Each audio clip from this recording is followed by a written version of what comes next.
Mbola zay taranja bola lavalava izay ihany fa fidinany amboaran'ny fahaleovantena dia nitoy ihany koa ny lalao teny amin'ny kianja Mankendo Tapenaka teny tamin'ny andron'ny omaly asabotsy io ka nisy ny lalao manasa-dalana roa izay nitanterahana hatramin'izany ka ny RC aloha ny efa fantatra fa tafita amin'ny lalao famarana rehefa nikatroka tamin'ny TFA fa ny lalao an'ny Tamma sy ny Sanakady fotsy kosa dia tsy tosa hatramin'ny farany ary mbola omena antsika amin'ny manaraka ny vokatra izay lalao izay hoe iza no hiatrika ny famarana.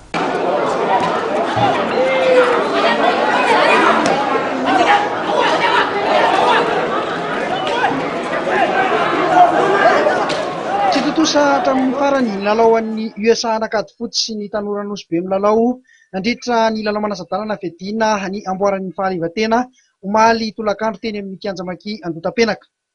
Teo amin'ny segondra farany dia nitarika tamin'ny isa 12-20 ny Tamma Nosy be. Taolin'izay nefa nisy ny dropsa vita ny zareo Akady fotsy tapoka nefa nikirorikany tsara efa ny farana ny lalao.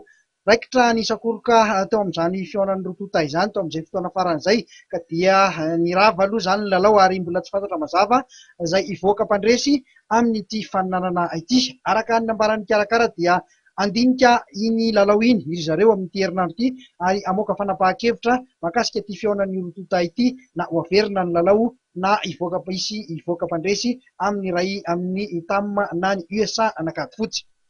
Teo amin'ny lalao manasa-dalana voalohany kosa dia resin'ny RC tamin'ny Mokafoy 7-20 no 7-20 ny TFA anaty azo.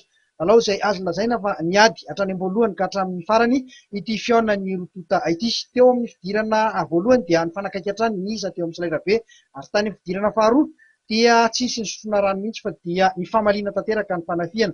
Tany amin'ny segondra farany mbola nanidy mafy ny TFA anaty azo saingy tsy nampitsambadika ny isa intsony izany satria hain'ny RC niaro ny isa kely nananany tamin'ny elanelany isa tokana 7-20 ny RC aloha izany hatreto no efa fantatra fa tafita amin'ny lalao famarana amin'ity fedina ny amboaran'ny fahaleovantena ity.